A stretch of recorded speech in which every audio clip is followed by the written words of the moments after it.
Assalamualaikum warahmatullahi wabarakatuh. Salam sehat, salam sejahtera untuk kita semua. Selamat bertemu kembali di video seni akupuntur ala Dr. Agung. Di sini kita akan membahas mengenai penyakit sinusitis dan terapi pengobatannya secara akupuntur. Oke dok, sekarang ini kan ya mungkin ada beberapa penyakit yang tadi saya sebutkan itu adalah sinusitis dok ya. Salah satunya sinusitis ini kan banyak penyebabnya dok ya. Dan secara akupuntur bagaimana itu untuk terapi pengobatannya? Ya. Ya, terima kasih. Ya. Ya. Oke, dok. Jadi gini, sebelum kita bahas masalah penyakitnya, saya mau jelaskan dulu. Secara anatomi, sinus itu apa sih sebetulnya? Sinus adalah rongga yang ada di tulang, di area wajah ya, pertama di belakang pipi, tulang pipi ini, kemudian di belakang tulang hidung, dan di dahi. Fungsi dari rongga sinus tadi adalah memproduksi lendir yang bertujuan untuk menetralkan atau mencegah kuman penyakit tadi masuk ke dalam saluran nafas yang lebih dalam lagi, jadi dia menetralkan. Kemudian selain itu, fungsi dari rongga sinus sendiri adalah mengatur suhu udara dari luar masuk ke paru-paru itu dihangatkan, ya, dihangatkan sama rongga sinus tadi.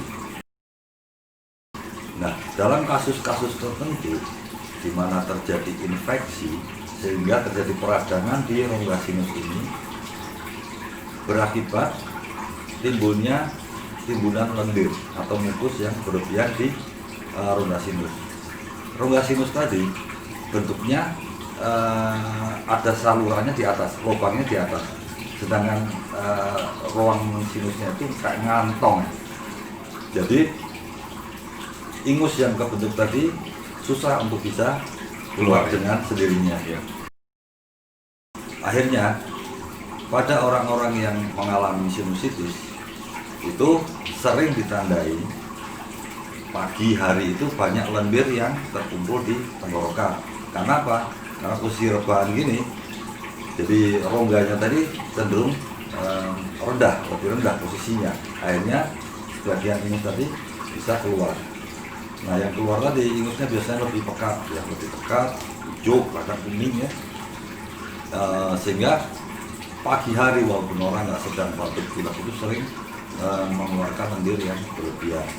Itu yang kelihatan. Sedangkan gejala yang dirasakan itu bisa bermacam-macam, dari kayak gejala flu biasa ya, batuk pilek, kemudian Pusing ya? pusing, terus nyeri, sakit di area Muka. muka, Oh.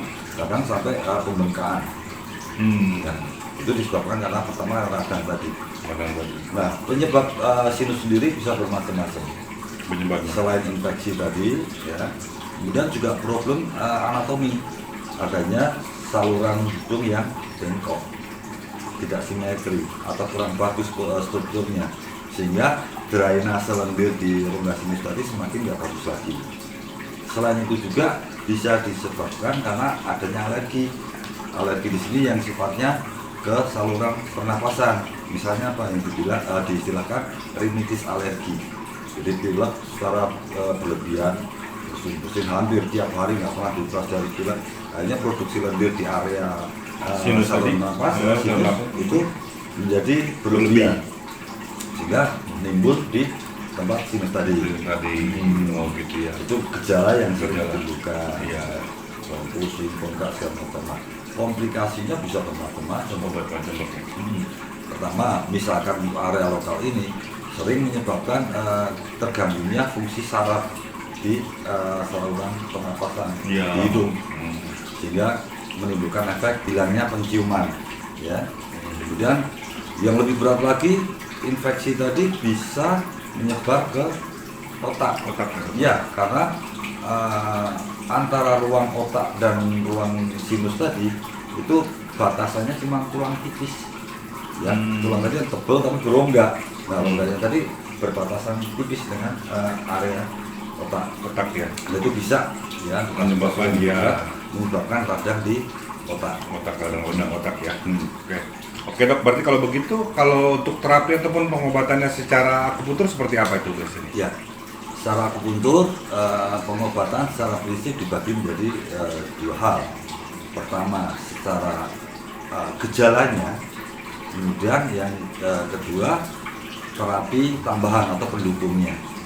Di sini maksudnya untuk yang ke arah gejalanya yaitu untuk gangguan dari sinusnya sendiri, di mana problem dari ingus tadi nggak bisa keluar, kemudian pusing, terus suka meler tadi ya, juga penciuman terganggu tadi, kita bisa lakukan terapi di area wajah yang tujuannya untuk memperbaiki metabolisme di saluran nafas, terutama di rongga sinus. Jadi diharapkan rambut-rambut halus di mukosa atau di selaput lendir itu mampu mendorong ingus atau lendir yang terjebak tadi untuk bisa keluar. Ditambah lagi efek mencairkan, mengingat kasus sinusitis yang kronis di mana terjadi timbunan lendir yang sudah sekian lama, lendir yang tertimbun tadi cenderung jadi lebih mengental. Jadi semakin sulit, semakin sulit lagi untuk di. Otomatis dia nggak bisa keluar juga dok ya? Betul. Memang kalau secara efek instan biasanya dilakukan operasi dengan dibuatkan saluran di bawah dengan disemprot, jadi biar sinusnya tadi keluar. Ya. Kalau saya istilahkan cara untuk menghilangkan gejalanya aja, tidak mengobati secara keseluruhan, jadi kadang bisa kambuh lagi karena penyebabnya tadi juga harus dikoreksi. Misalnya yang paling sering ya tadi misalnya rinitis alergi atau alergi tadi. Jadi selama alerginya tidak diobati, ada kemungkinan untuk berulang lagi. Terus-terusan ya. Tuh, misalkan tadi tulangnya bengkok tidak diperbaiki, ada kemungkinan berulang lagi. Jadi secara akupunktur selain untuk problem sinusnya sendiri, kita juga otomatis harus perkuat sistem imun seseorang, terutama dengan penyebab yang sudah kita jelaskan tadi karena faktor alergi. Jadi diharapkan dengan terapi akupunktur ini penyembuhannya bisa lebih menyeluruh. Kadang untuk problem-problem yang tadi ya kronis, di mana ingus atau lendirnya tadi sudah terlalu kental sehingga susah keluar, kadang kita upayakan dengan dibantu dengan diuap ya, di steam atau diuap. Ya, diuap tadi tujuannya uap air itu kan bisa masuk ya, bisa menyebar kemana-mana. Salah satunya mengencarkan lendir di area sinus tadi, di ruang sinus. Jadi diharapkan bisa keluar dengan sendirinya. Biasanya pada awal-awal terapi itu pasien mengeluhkan pagi hari itu lendirnya tuh banyak, semakin banyak yang keluar. Pertama pekat, kadang kuning, kadang gitu ya warnanya ya. Terus lama-lama semakin bening. Nah itu kita jadikan evaluasi. Bahwa sudah ada perubahan atau perbaikan di rongga sinus tadi ya.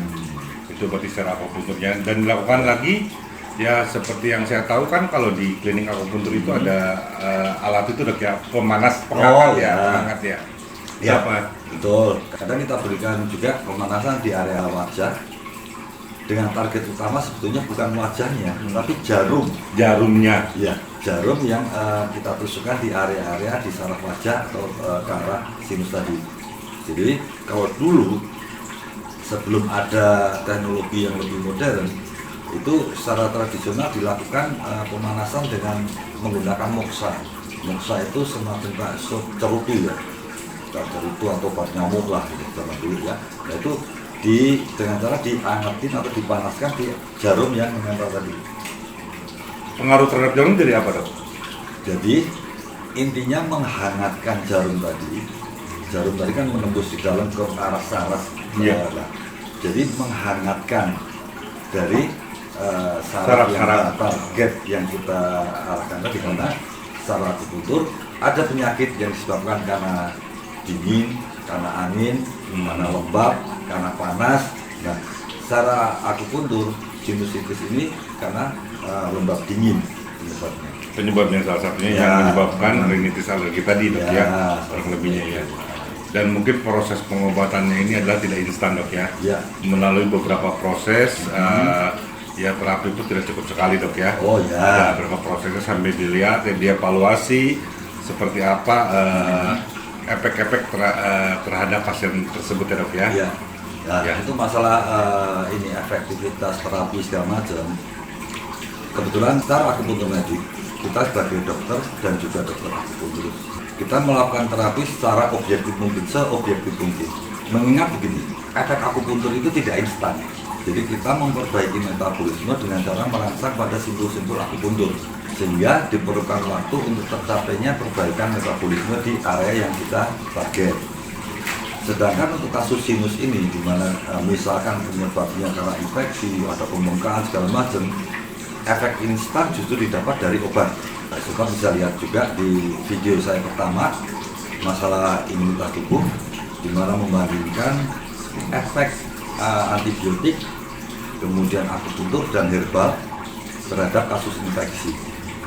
Jadi kalau kasus sinusitis ini karena infeksi, biasanya kita sebagai seorang dokter yang berspesialisasi di bidang akupuntur medik, kita tetap menganjurkan dan memberikan obat sesuai dengan indikasi.